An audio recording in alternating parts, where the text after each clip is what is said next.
किसी व्यक्ति द्वारा कहे गए अंतिम शब्द अक्सर हमारे लिए सबसे अधिक प्रेरणादायक होते हैं। आज हम प्रेरित यूहन्ना के अंतिम शब्दों तक पहुंच गए हैं, क्योंकि हम प्रकाशित वाक्य की पुस्तक के अंतिम अध्याय में आ गए हैं। और निश्चित रूप से यूहन्ना जो कुछ भी कहता है वह केवल हमें प्रेरित ही नहीं करता, बल्कि वह दिव्य रूप से प्रेरित है। यह परमेश्वर के लिखित अभिलेख में हमारे लिए उसके अंतिम शब्द हैं।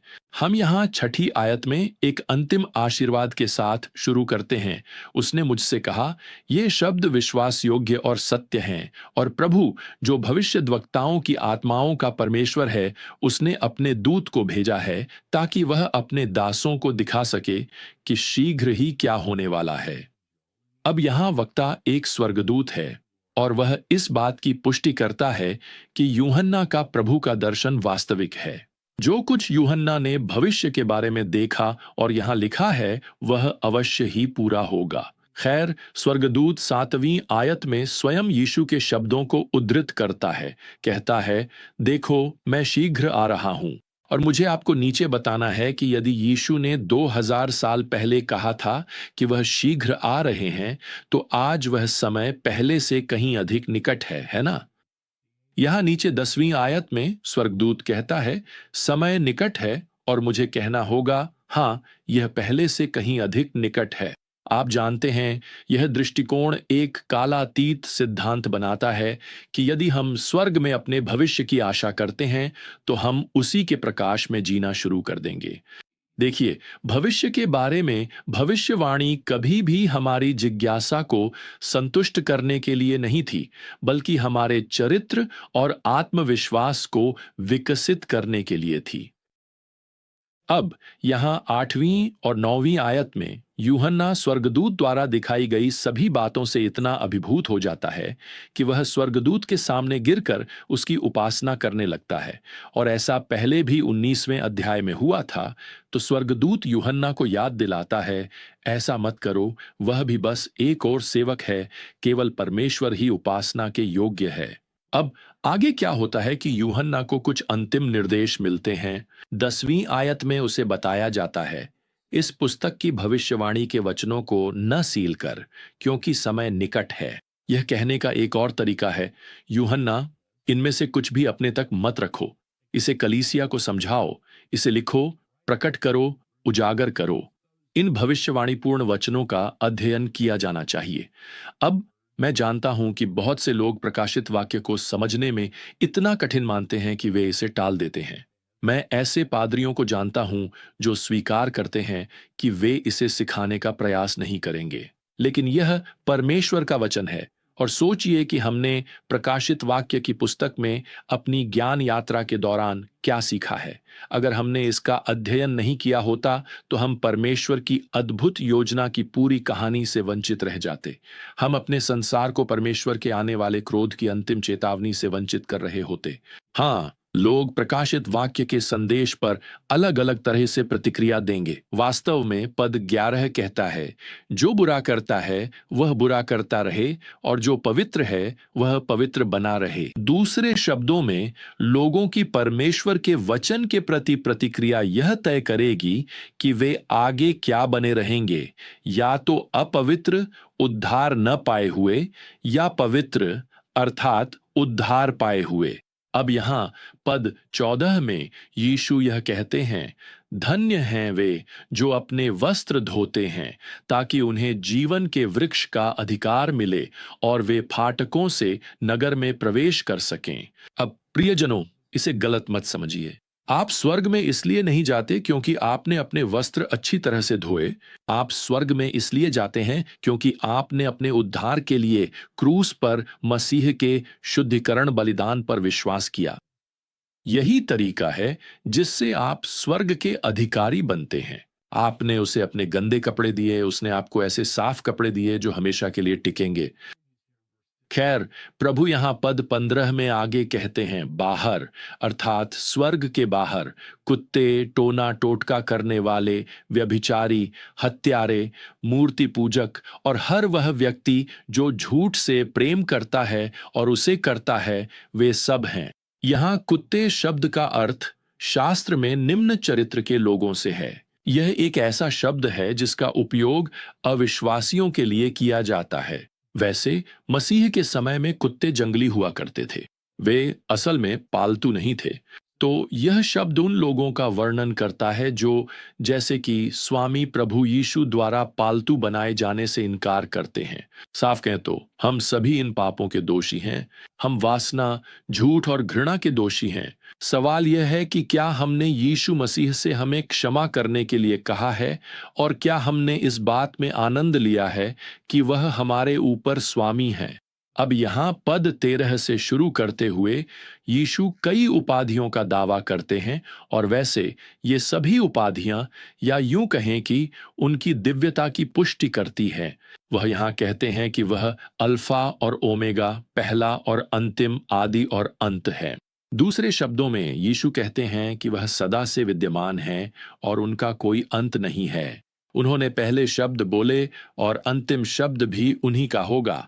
वैसे ये उपाधियां केवल एक अजन्मा, सदा विद्यमान परमेश्वर पर ही लागू हो सकती हैं, और यही यीशु यहां दावा कर रहे हैं कि वे शाश्वत परमेश्वर पुत्र हैं।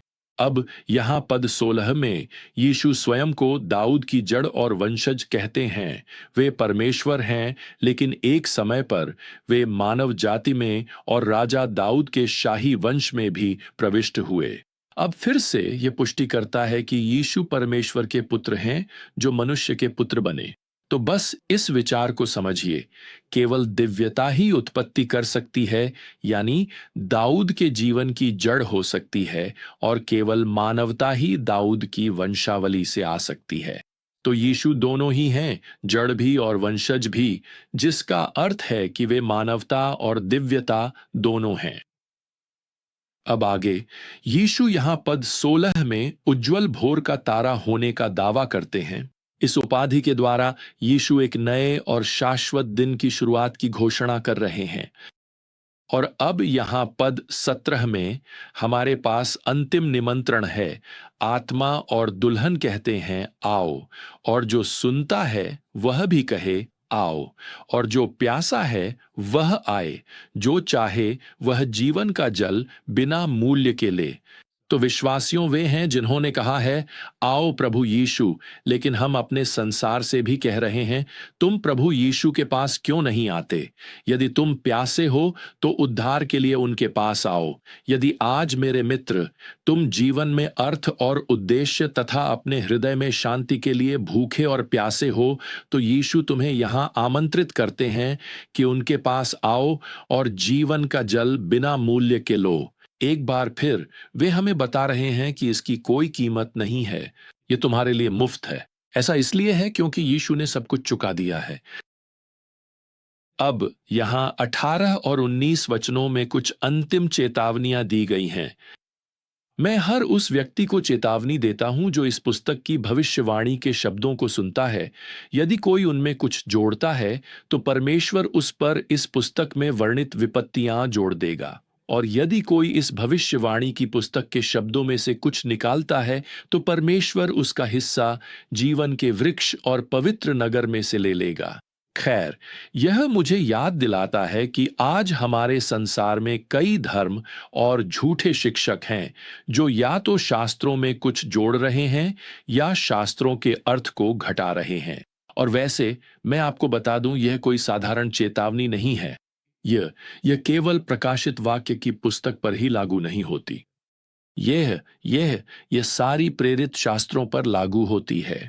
परमेश्वर ने आपको या मुझे कभी भी ऐसा रबर नहीं दिया जिससे हम वह मिटा सकें जो हमें पसंद नहीं है। खैर, बाइबल में कुछ भी ऐसा नहीं है जो अधूरा हो कि उसमें कुछ जोड़ा जाए। देखिए, परमेश्वर के वचन में जोड़ना या घटाना स्वर्ग या नरक का मामला है। तो मैं आपको बस यही प्रोत्साहित करना चाहता हूं कि कभी भी परमेश्वर के वचन के साथ छेड़छाड़ न करें। यह पूर्ण है, यह पर्याप्त है, और आप देखेंगे कि यह अल्प विराम पर समाप्त नहीं होती, यह पूर्ण विराम पर समाप्त होती है। अब एक अंतिम वादा है, और वह है पद 20, जहां यीशु कहते हैं निश्चित रूप से मैं शीघ्र आ रहा हूं। ये यीशु के अंतिम दर्ज किए गए शब्द हैं। ध्यान दीजिए, मैं शीघ्र आ रहा हूं। तो उसके अंतिम वचन को याद रखिए प्रियजनों, और उसी के प्रकाश में जीवन जिएं। एक दिन यह सब सच हो जाएगा। खैर, इसी पर यूहन्ना प्रेरित शास्त्र के अंतिम शब्दों में एक अंतिम प्रार्थना जोड़ते हैं। यूहन्ना यह प्रार्थना करते हैं, वह कहते हैं आमीन, फिर यह आमीन के साथ समाप्त होती है। वैसे आमीन का अर्थ है ऐसा ही हो, या यह सत्य है, या मैं सहमत हूं।